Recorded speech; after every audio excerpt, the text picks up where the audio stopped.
What up, people? Just watched the Bulls and the Celtics game. That was a good game. If I'm a ref, I don't make that call, though. That's a touch foul. You let them play. If you're Boston, you don't want to win that.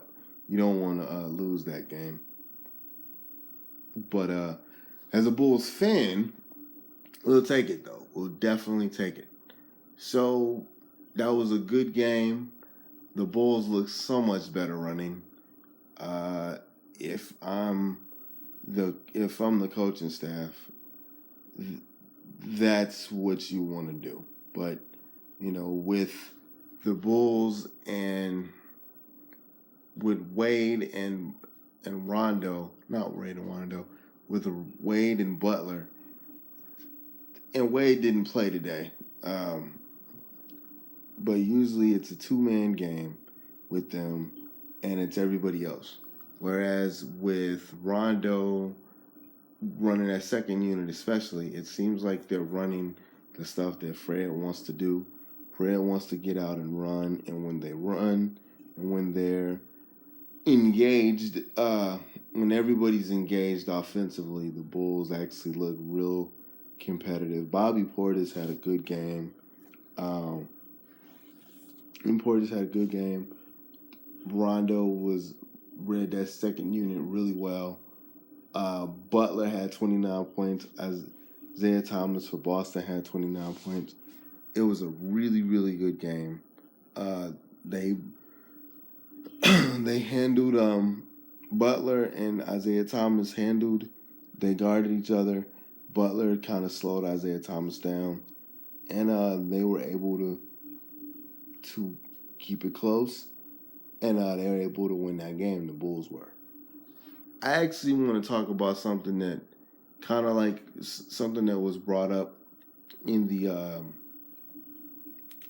game, and something that's been kind of like an elephant in the room for the past couple of days, and that is trading Jimmy Butler for draft picks and young players. And one of the teams that he was he has been talking about being traded to is the Celtics. And Kevin McHale brought up an interesting point during the game that I actually want to get into, and that is this. If you're the Boston Celtics, is trading for Jimmy Butler, knowing what you have, and knowing what you can get, and knowing what's going on in this draft, because they have one of the Nets first round. They have the Nets first round draft pick, and it's going to be really high. And if you're the Bulls and you trade Jimmy Butler, you ask for that Nets pick. If you're Boston, is Jimmy Butler and Isaiah Thomas enough?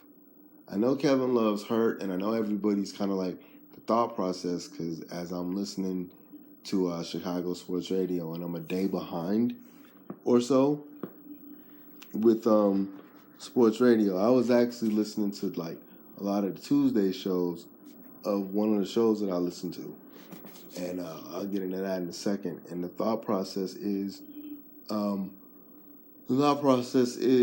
do you trade Jimmy Butler for draft picks and young players? It really depends on what you want to do. But as I'm watching the game tonight, Kevin McHale brought up that point of, is that going to be enough for you to win, for you to beat LeBron James and Cleveland Cavaliers? I understand what Toronto is doing, because a couple things. Toronto will probably end up finishing second or third. Right now, Boston's second. Toronto, by getting Serge Ibaka, you're basically saying, if I make it to the conference finals, we have a big man, we have a rim protector, we have somebody that can help us get a little better, and we have an opportunity to beat Cleveland. And we have an opportunity to beat Cleveland this year. with Kevin Love being injured. So, do you really want to do that if you're Boston and is Jimmy Butler the catalyst that's going to get you to beat the Cavs?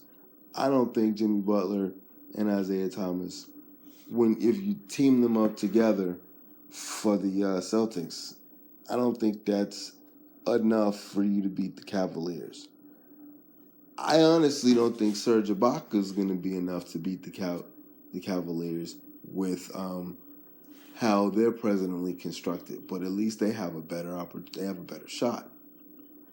Do you want to do that? I understand the risk because that draft pick because basically Terrence Ross, they basically got traded for. Serge Ibaka basically got traded to the Raptors for Terrence Ross in a first-round draft pick. That draft pick that they gave up, that Toronto's going to give up, isn't really going to help them win a championship right now. Serge Ibaka is actually going to help them win a championship now. If you're Boston and you still have those draft picks in this upcoming draft, you might not win a title this year, but especially with the Nets draft pick that's not protected this year, you're probably going to end up getting somebody really good. You might not win this year, but next year might be your year because you have Isaiah Thomas. You'll have your second scorer or your second really good player next year. So you don't have to worry about doing anything this year. Next year will be your championship run. I don't know. I feel like everybody's talking about the Bulls trading Jimmy Butler. I think in theory, if you trade Jimmy Butler, it'll be a better situation for you to win the championship in the long run. But I think in the short run, and actually a caller brought, and again, I'm a day behind as far as listening to the sports radio show that I listen to, as far as a podcast and stuff. But a caller brought up the point: if you're the Bulls, what is their, this is a real drastic move, trading Jimmy Butler for draft picks and young players. What are you willing to do if you're the Bulls? And do you really have to do anything? See, here's the deal. If you're the Bulls, do you really have to, and they brought up today, I'm listening to sports radio, and they actually, I don't know, I forgot it was, because again, one day behind, I forgot it was Tuesday or Wednesday. Yeah, I think it was Tuesday. I think Tuesday they released the net worth of all the NBA teams, and Chicago's worth $5 billion as a franchise. The Bulls are worth $5 billion.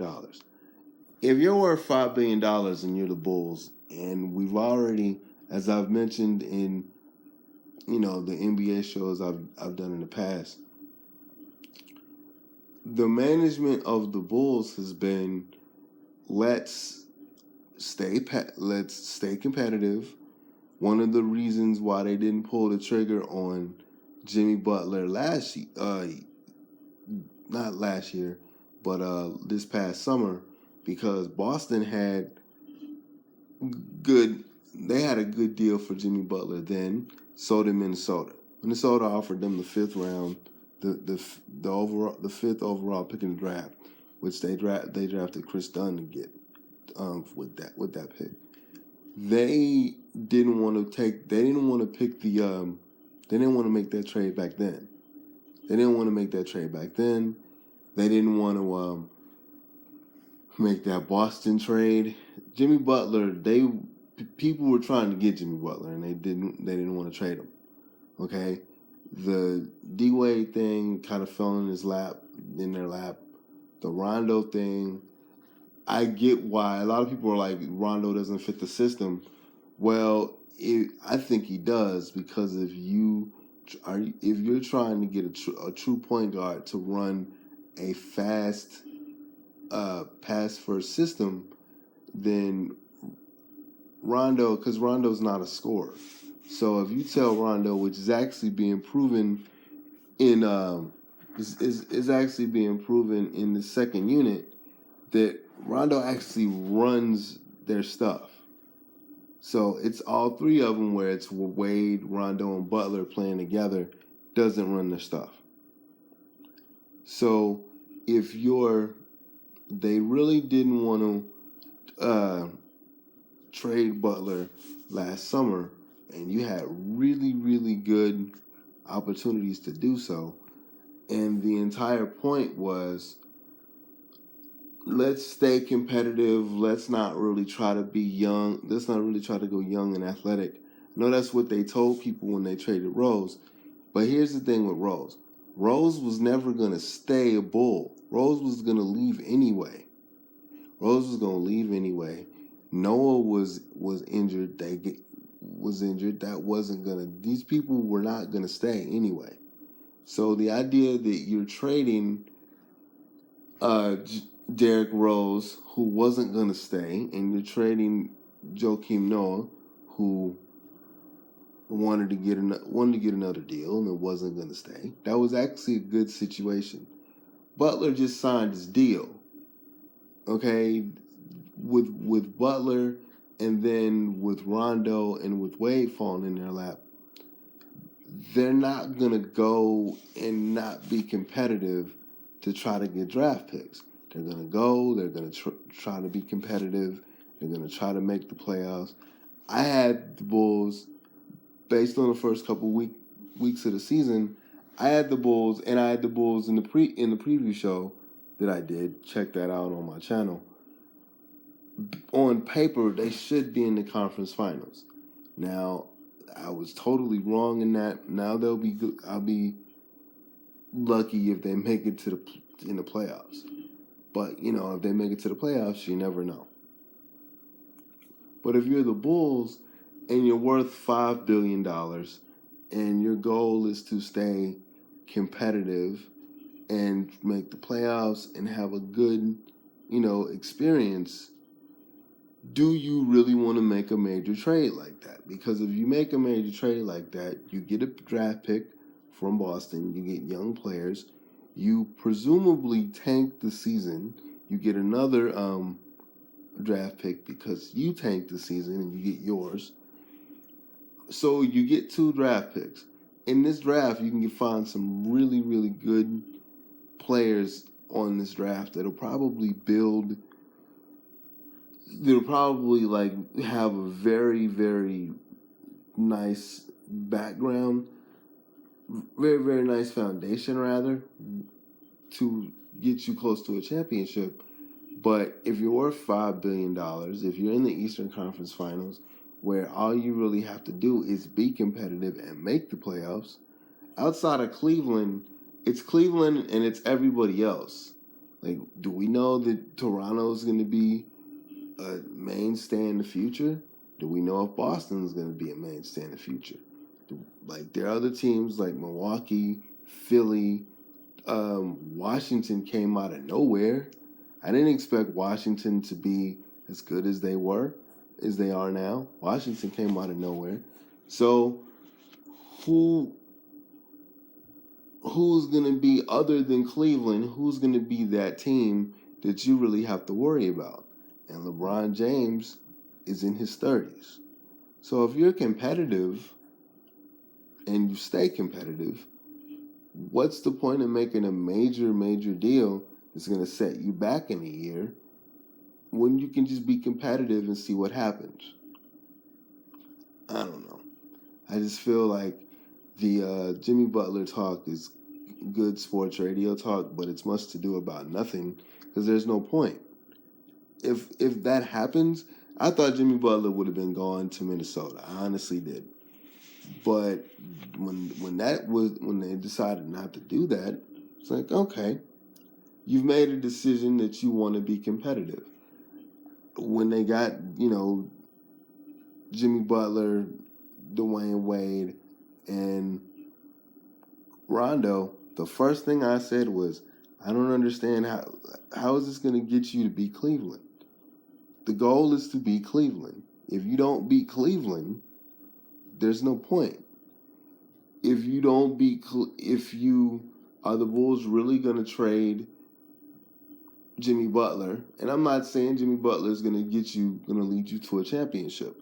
I actually would like that deal if they trade Jimmy Butler and they get a draft pick and they get a bunch of young players from Boston or Minnesota or Orlando now. I would actually like that deal because in theory that makes sense. Trading Jimmy Butler for young draft picks and seeing what happens. But I just don't think the Bulls will do that. And I don't see them having a legitimate reason to, because they want to be competitive. They want to make the playoffs and they want to be a playoff contender, because if you're a playoff contender and you're genuinely in the top four, you really don't know what's going to happen, especially with LeBron James getting up in age and everybody else having injuries, and I don't know. I just don't think that the trading of Jimmy Butler will ever happen. I think Jimmy Butler's going to stay.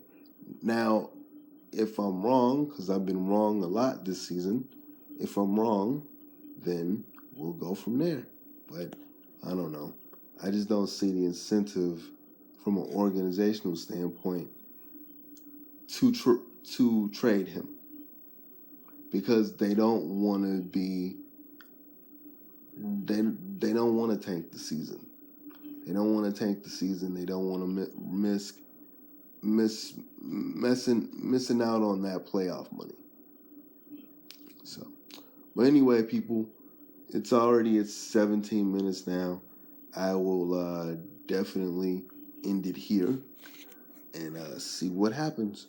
I am not going to do any All-Star game coverage or analysis here, because trying to do stuff with pertaining to the All-Star game and stuff around the game is silly.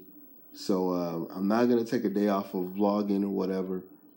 If anything happens in NBA front, I'll mention it, and I'll do other stuff. I'll be on some other stuff, not necessarily pertaining to sports. But anyway, I'm outie. See y'all later.